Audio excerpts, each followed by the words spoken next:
ರಾಜ್ಯ ವಿದ್ಯಾರ್ಥಿಗಳ ಒಕ್ಕೂಟ ಧಾರವಾಡದಲ್ಲಿಂದು ಬೃಹತ್ ಪ್ರತಿಭಟನೆಯನ್ನ ಮಾಡಿದ್ದಾರೆ. ರಾಜ್ಯದ ಕಾಂಗ್ರೆಸ್ ಸರ್ಕಾರದ ವಿರುದ್ಧ. ಕಾಂಗ್ರೆಸ್ ಸರ್ಕಾರ ಅಧಿಕಾರಕ್ಕೆ ಬಂದಾಗಿನಿಂದ ಒಂದೇ ಒಂದು ಹುದ್ದೆಯನ್ನು ಕೂಡ ಭರ್ತಿ ಮಾಡೋದಕ್ಕೆ ಸಾಧ್ಯ ಆಗಿಲ್ಲ. ಮುಖ್ಯಮಂತ್ರಿಗಳಾಗಲಿ, ಉಪಮುಖ್ಯಮಂತ್ರಿಗಳಾಗಲಿ, ಸಚಿವ ಸಂಪುಟದ ಸದಸ್ಯರು ರಾಜ್ಯದುದ್ದಕ್ಕೂ ಸಹ ಭಾಷಣ ಬಿಗಿತಾ ಇದ್ದಾರೆ. ಆದರೆ ನಾಡಿನ ಯುವಜನತೆಗೆ ನ್ಯಾಯವನ್ನು ಕೊಡೋದಕ್ಕೆ ಸಾಧ್ಯ ಆಗಿಲ್ಲ. ಮಾನ್ಯ ಮುಖ್ಯಮಂತ್ರಿಗಳು, ಉಪಮುಖ್ಯಮಂತ್ರಿಗಳು ಯುವ ಜನತೆಯ ಜೀವನದ ಜೊತೆಯಲ್ಲಿ ಇವತ್ತು ಚೆಲ್ಲಾಟವನ್ನು ಆಡ್ತಾ ಇದ್ದಾರೆ. ಯುವ ಜನತೆ ಕಳೆದ 2.5 ವರ್ಷದಿಂದ ಕಣ್ಣೀರು ಹಾಕ್ತಾ ಇದ್ದಾರೆ, ಪ್ರತಿಭಟನೆ ಮಾಡ್ತಾ ಇದ್ದಾರೆ, ಹೋರಾಟ ಮಾಡ್ತಾ ಇದ್ದಾರೆ. ಇದು ಯಾವುದನ್ನು ಕೂಡ ಲೆಕ್ಕಿಸದೆ ಎಂತ ದುರ್ದೈವ ಅಂತ ಹೇಳಿದ್ರೆ, ಬೆಳಗಾವಿ ಅಧಿವೇಶನದ ಸಂದರ್ಭದಲ್ಲೂ ಸಹ ಇದೇ ವಿದ್ಯಾರ್ಥಿಗಳ ಒಕ್ಕೂಟ ಪ್ರತಿಭಟನೆ ಮಾಡಿದ್ರೆ ಅವ್ರ ಮೇಲೆ ಲಾಠಿ ಚಾರ್ಜ್ ಮಾಡಿದ್ರು. ಅವಾಗಲೂ ಕೂಡ ಸರ್ಕಾರ ಎಚ್ಚೆತ್ತುಕೊಳ್ಳಲಿಲ್ಲ. ರಾಜ್ಯ ಉಚ್ಚ ನ್ಯಾಯಾಲಯ ಮಧ್ಯಸ್ಥಿಕೆ ವಹಿಸಿ ಯಾವ ಕಾರಣಕ್ಕೆ ಮುಖ್ಯಮಂತ್ರಿಗಳ ಜೊತೆ ಒಂದು ಅಪಾಯಿಂಟ್ಮೆಂಟ್ ಕೊಡಿಸೋದಕ್ಕೆ ರಾಜ್ಯ ಉಚ್ಚ ನ್ಯಾಯಾಲಯ ಮಧ್ಯಸ್ಥಿಕೆ ವಹಿಸಬೇಕಾಯಿತು. ಆದ್ರೆ ಇದು ಯಾವುದಕ್ಕೂ ಕೂಡ ಮಣಿಯದೇನೆ ಹೊತ್ತು ಸಿದ್ದರಾಮಯ್ಯನವರು, ಡಿ ಕೆ ಶಿವಕುಮಾರ್ ಅವರು ತಮ್ಮ ಕುರ್ಚಿ ಕಾಳಗದಲ್ಲಿ ಒಬ್ರು ಕುರ್ಚಿ ಉಳಿಸ್ಕೊಳ್ಳೋದಕ್ಕೆ, ಮತ್ತೊಬ್ರು ಕುರ್ಚಿ ಕಚ್ಕೊಳ್ಳೋದಕ್ಕೆ ಈ ಗಲಾಟೆನಲ್ಲಿ ಅವರು ಬ್ಯುಸಿ ಆಗಿದ್ದಾರೆ ವಿನಃ ಈ ಯುವಜನತೆಯ ಸಮಸ್ಯೆನ ಆಲಿಸೋದಕ್ಕೆ ಸಮಯ ಸಿಗ್ತಾ ಇಲ್ಲ. ನನ್ನನ್ನು ಕೂಡ ವಿದ್ಯಾರ್ಥಿ ಒಕ್ಕೂಟದವರು ಬಂದು ಭೇಟಿ ಮಾಡಿದ್ರು. 2,85,000 ಹುದ್ದೆಗಳು ಇವತ್ತಿಗೂ ಕೂಡ ಖಾಲಿ ಬಿದ್ದಿದೆ. ಅದನ್ನ ನೇಮಕಾತಿ ಪ್ರಕ್ರಿಯೆನ ಪ್ರಾರಂಭ ಮಾಡೋದಕ್ಕೆ ಆಗ್ತಾ ಇಲ್ಲ ಕಾಂಗ್ರೆಸ್ ಸರ್ಕಾರಕ್ಕೆ. ರಿಸರ್ವೇಶನ್ ಗೊಂದಲವನ್ನ ಬಳಸಿಕೊಂಡು ರಾಜ್ಯ ಉಚ್ಚ ನ್ಯಾಯಾಲಯದಲ್ಲೂ ಕೂಡ ಸರಿಯಾದ ರೀತಿಯಲ್ಲಿ ವಾದ ಮಂಡನೆ ಮಾಡದೇನೆ ಕಾಲಹರಣ ಮಾಡಿಕೊಂಡು ಕಾಂಗ್ರೆಸ್ ಸರ್ಕಾರ ಕುಳಿತಿದೆಯೇ ವಿನಃ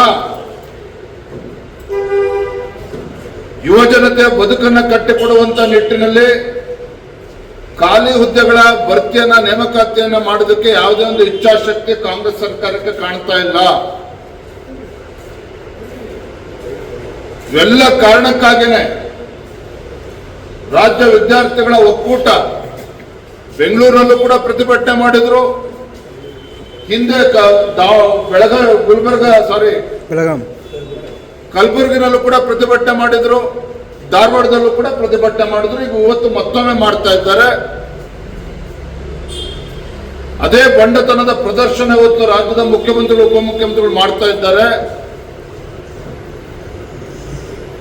ನಾನಿವತ್ತು ಆಗ್ರಹ ಪಡಿಸ್ತೇನೆ, ವಿದ್ಯಾರ್ಥಿ ಒಕ್ಕೂಟಗಳ ಒಂದು ಧ್ವನಿಯಾಗಿ, ರಾಜ್ಯದ ಯುವಜನತೆ ಒಂದು ಧ್ವನಿಯಾಗಿ ಇವತ್ತು ಮಾನ್ಯ ಮುಖ್ಯಮಂತ್ರಿಗಳಲ್ಲಿ, ಉಪಮುಖ್ಯಮಂತ್ರಿಗಳಲ್ಲಿ ನಾನು ಆಗ್ರಹ ಪಡಿಸ್ತೇನೆ. ನೀವು ಕಳೆದ 2.25 ವರ್ಷದಲ್ಲಿ ಕಡಿದು ಕಟ್ಟೆ ಹಾಕಿರ್ತಕ್ಕಂಥದ್ದು ರಾಜ್ಯದಲ್ಲಿ ಗೊತ್ತಿದೆ, ಜನ ಗಮನಿಸ್ತಾ ಇದ್ದಾರೆ. ಒಂದ್ ಕಡೆ ಅಭಿವೃದ್ಧಿ ಇಲ್ಲ, ಮತ್ತೊಂದು ಕಡೆ ಸರ್ಕಾರ ನೌಕರಿಗೆ ಸಂಬಳ ಕೊಡೋದಕ್ಕೂ ಆಗ್ತಾ ಇಲ್ಲ. ಈ ಕಡೆ ನೇಮಕಾತಿಯನ್ನು ಕೂಡ ತೆಗೆದುಕೊಳ್ಳದೇನೆ, ಭರ್ತಿ ಮಾಡ್ದೇನೆ ಏನು ಅನ್ಯಾಯ ಮಾಡ್ತಾ ಇದ್ದೀರಿ. ಮೊನ್ನೆ ಮುಖ್ಯಮಂತ್ರಿಗಳು ಹೇಳ್ತಾರೆ ಪ್ರಕ್ರಿಯೆ ಪ್ರಾರಂಭ ಮಾಡ್ತಾರಂತೆ. 3 ವರ್ಷ ಆಗಿದೆ ಸರ್ಕಾರ ಬಂದು, ಕಾಂಗ್ರೆಸ್ ಸರ್ಕಾರ ಬಂದು, ಇಷ್ಟು ವರ್ಷನೇ ಮಾಡ್ತಾ ಇದ್ದರು, ಇನ್ಮೇಲೆ ಮಾಡ್ತಾರೆ. ಹಾಗಾದ್ರೆ ಇನ್ನು ಎಷ್ಟು ದಿನ ಯುವಜನತೆ ತಾಳ್ಮೆನ ಪರೀಕ್ಷೆ ಮಾಡೋದು ಕೊಟ್ಟಿದ್ದಾರೆ ಮನೆ ಮುಖ್ಯಮಂತ್ರಿಗಳೇ, ಉಪಮುಖ್ಯಮಂತ್ರಿಗಳೇ? ಅವರ ಕಣ್ಣೀರು ಇವತ್ತು ನಿಮ್ಗೆ ಕಾಣಿಸ್ತಾ ಇಲ್ವಾಗದ್ರೆ ಸರ್ಕಾರಕ್ಕಾಗದ್ರೆ?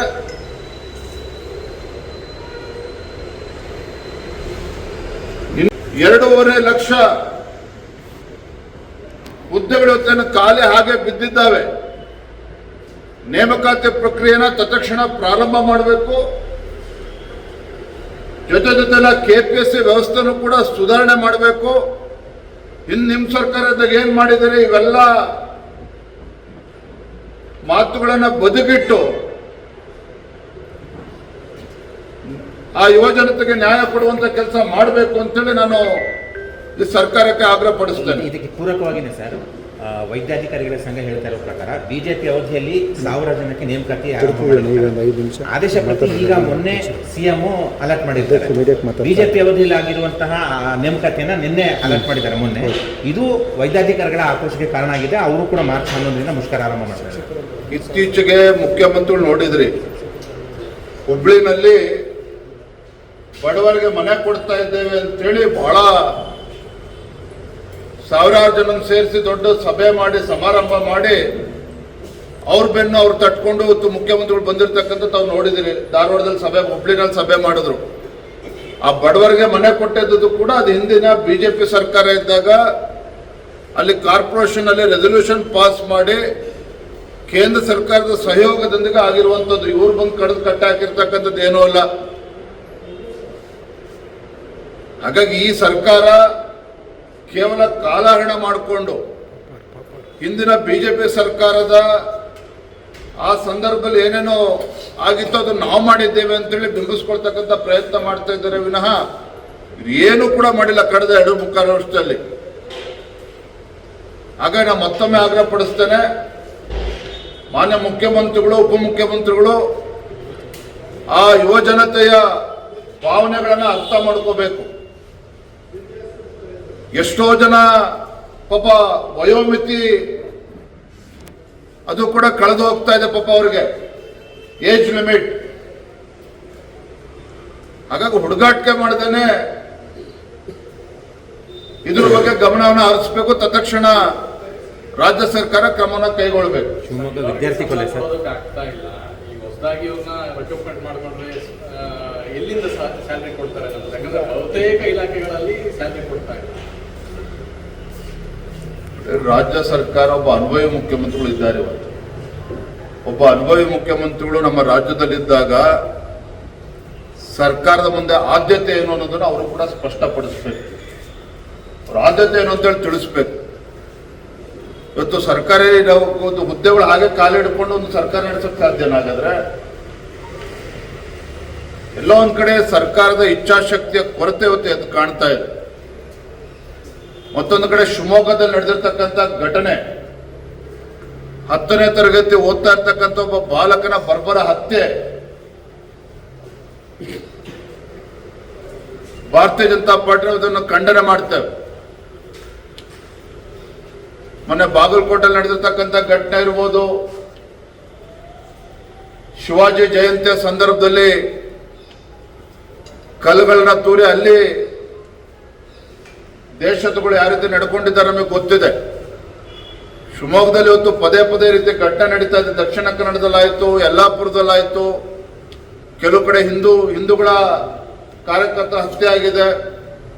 ಯಲ್ಲಾಪುರದಲ್ಲಿ ದಲಿತ ಮಹಿಳೆಯ ಬರ್ಬರೆ ಹತ್ಯೆ ಆಯಿತು. ಇವತ್ತು ಶಿವಮೊಗ್ಗದಲ್ಲಿ ಇಷ್ಟೆಲ್ಲ ಘಟನೆಗಳು ನಡೀತಾ ಇದ್ರು ಕೂಡ ಗೃಹ ಸಚಿವರು ಇವತ್ತು ರಾಜ್ಯದಲ್ಲಿ ಇದ್ದಾರಾ ಅನ್ನೋದು ಇವತ್ತು ಪ್ರಶ್ನೆ ಎಲ್ಲರೂ ಕೂಡ ಕಾಡ್ತಾ ಇದೆ. ಗೃಹ ಸಚಿವರು ಏನೇ ಕೇಳಿದ್ರು ಕೂಡ ಹಾರಿಕೆ ಉತ್ತರವನ್ನು ನೀಡ್ತಾರೆ. ಇದು ಶಿವಮೊಗ್ಗದಲ್ಲಿ ಏನೋ ಪ್ರಕ್ಷುಬ್ಧ ವಾತಾವರಣದ ನಿರ್ಮಾಣ ಆಗಿದೆ. ರಾಜ್ಯ ಸರ್ಕಾರ ತಡ ಮಾಡದೇನೆ ಯಾರು ಕೊಲೆಗಡಕರಿದ್ದಾರೆ, ಯಾವುದೇ ಜಾತಿಯವರಾಗ್ಲಿ ಯಾರೇ ಧರ್ಮದವರಾಗ್ಲಿ, ಕಾನೂನು ಎಲ್ಲರೂ ಕೂಡ ಒಂದೇನೆ. ಇದ್ರ ಬಗ್ಗೆ ನಿರ್ದಾಕ್ಷಿಣ್ಯವಾಗಿ ಕ್ರಮನ ಕೈಗೊಳ್ಳಬೇಕು.